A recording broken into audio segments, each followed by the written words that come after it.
ভারতে ঢুকে গিয়ে দুই ভারতীয় কৃষককে মারধর বাংলাদেশিদের বিরুদ্ধে। বুধবার বিকেলে ঘটনাটি ঘটেছে রানীতলা থানার আখেরিগঞ্জ গ্রাম পঞ্চায়েতের নির্মলচর এলাকায়। আহত ভারতীয় দুই কৃষক হাসপাতালে ভর্তি। অভিযোগ, বাংলাদেশিরা ভারতীয় জমিতে এসে গরু মোষ ঢুকিয়ে দিয়ে জমির ফসল খাইয়ে দিচ্ছে এবং কিছু বলতে গেলে ভারতীয়দের মারধর করছে। বৃহস্পতিবার নির্মলচর এলাকায় যান ভগবানগোলার বিধায়ক রেয়াত হোসেন সরকার। তিনি এদিন বিএসএফ এর সঙ্গে কথা বলেন এবং এখানে যাতে কাঁটাতারের বেড়া নেই সেখানে যাতে কাঁটাতারের বেড়া দেওয়া হয় সেজন্য তিনি জেলা শাসককে জানাবেন। এক আহত কৃষক জানান, তাদের কলাইয়ের জমিতে বাংলাদেশিরা গরু মোষ নিয়ে এসে ফসল খাইয়ে দিচ্ছে, আর এই কথা তারা বিএসএফকে জানান। এরপর তারা বিএসএফ এর বিজিবির সঙ্গে ফ্ল্যাগ মিটিং করে, কিন্তু তারপরেও গতকাল ভারতে ঢুকে ভারতীয় কৃষকদের ওপর আক্রমণ করে বাংলাদেশিরা। আমাদের নীলমঞ্চরের বর্ডারে ওখানে দিয়ে খচ্চার ক্যাম্পের সামনে কালাই বোনা আছে, খাসারে বোনা আছে। আচ্ছা, ওদের মোষ গরুতে প্রতিদিন খায়। ওদের বলতে কাদের মোষ? বাংলাদেশের মোষ গরুতে। বাংলাদেশে? হ্যাঁ, প্রতিদিন খায়। তারপর আমরা একদিন প্রোগ্রাম করে পুলিশকে ফ্ল্যাগ মিটিং করানো। মিটিং হলো বেলা আপনার 10টার সময় মিটিং হলো।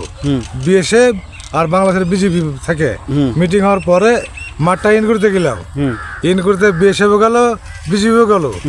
যাওয়ার পরে আমরা আপন সবকে বললাম কি মাঠে এভাবে কালা গেছে, তা আপনি একটু সতর্ক করলে কালাটা খাবে না। ঠিক আছে, আর কালা খাবে না, তোমরা বাড়ি যাওয়ার কালা খাবে না। আমরা মাঠে পরিস্থিতি মাঠে বসে আছি। হ্যান্ডসমতি বিজিবি ক্যাম্পের পুলিশ আমাদের চলে গেল, আর ওখানকার বিজিবিও চলে গেল।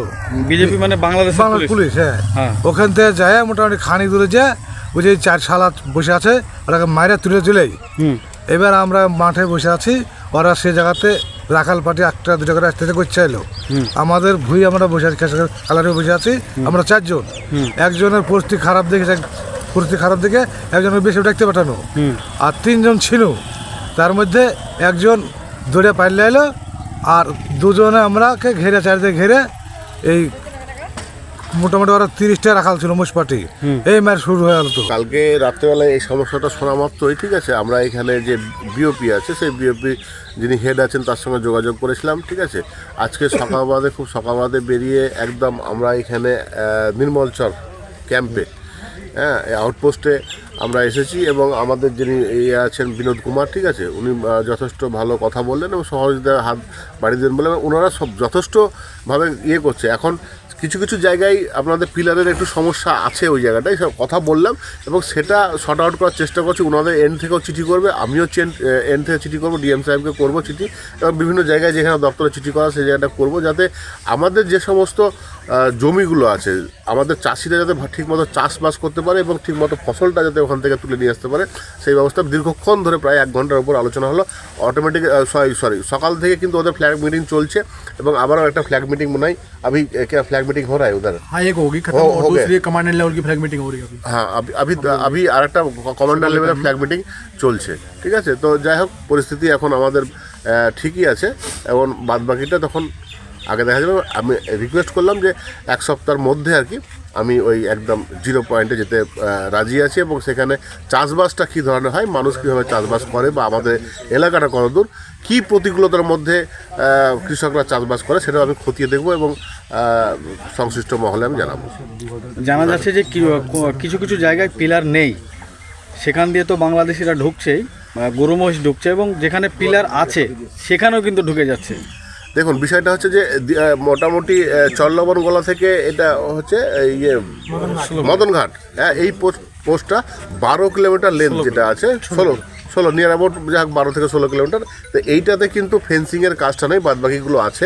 তো এইখানে ওরা চিঠি করেছে যাতে খুব দ্রুতভাবে ফেন্সিংয়ের কাজটা হয়। আমরাও এখানে অ্যাপিল করলাম এবং যেখানে সংশ্লিষ্ট দপ্তরে যেখানে অ্যাপিল করা সেখানে করব। আমি বললাম যে যেহেতু কালকে হয়তো সম্ভবত আমি ডিএম সাহেবের সঙ্গে দেখা করবো, দেখা করে চিঠিও দেবো একটা আমার এন্ড থেকে আমার প্যাডে, যে যাতে এই সমস্যার সমাধানগুলো হয় এবং সমাধানগুলো যাতে একদম মানে পাকাপোক্তভাবে সমাধানগুলো হয় এবং যেখানে আউটপোস্টগুলো পিলারগুলো নেই সেই পিলারগুলো যাতে বন্দোবস্ত হয় সেই ব্যবস্থা যাতে হয় সমস্তটাই। আর যেহেতু এটা দেখুন একটা ভারত বাংলাদেশ একটা আন্তরাষ্ট্রীয় একটা ব্যাপার আছে, সেখানটাই তো আমরা স্টেট গভর্নমেন্টের পক্ষ থেকে সেটা পুরোটাই সেন্ট্রালের হাতে, সেন্ট্রালের কাছে আমরা আবেদনটা করব, ওনারাই করেছেন এবং যাতে এখানে ফোর্সের সংখ্যাটা বাড়ানো হয় সেই ব্যবস্থাটাও করানোর জন্য আপিল করলাম। পাশাপাশি আরেকটা সমস্যা আছে, যেটা শুকুরের সমস্যা, শুকুরে ফসল নষ্ট করছে, এটা নিয়ে কতটা ব্যবস্থা করবেন? দেখুন, এর আগেও এসেছিলাম এবং দীর্ঘ আপনার মোটামুটি 3টে সপ্তাহ অধিবেশন চলার কারণে কিন্তু আমি এই এলাকায় আসতে পারিনি। আসার সঙ্গে সঙ্গে আমাদের যে এখানে নির্মলচরে ফেলুর মোড় আছে, ফেলুর মোড়ে এসে মানুষদের সঙ্গে কথাবার্তা আবারও বলা শুরু করেছি এবং আমরা বলেছি যে আপনারা নির্দিষ্টভাবে, এখন বন দপ্তর চাইছে যে বারবার যে কথাটা উঠছে যে বুনো শুয়োর, তো ওরা দাবি করছে বুনো শুয়োর আমাদের এখানে মুর্শিদাবাদে অন্তপক্ষে বুনো শুয়োরের কোনো অস্তিত্ব নেই। কী ধরনের শুয়োর আছে সেই শুয়োর আমরা দিনের বেলাতে সেই জিনিসগুলো কিন্তু কোনো অস্তিত্ব খুঁজে পাইনি। এখন রাত্রেবেলাতে আমাদের অভিযান চালিয়ে বা আবারও বিএসএফ সহায়তা নিয়ে বিভিন্ন রকম যে জঙ্গলগুলো আছে ছোটোখাটো, সেই জঙ্গলগুলোকে লোককে দেখতে হবে যে সেখানে শুয়োর কত পরিমাণে আছে এবং কীভাবে আছে, তার একটা বিহিত একটা করার আবারও চেষ্টা করব। Thank you sir. আপনার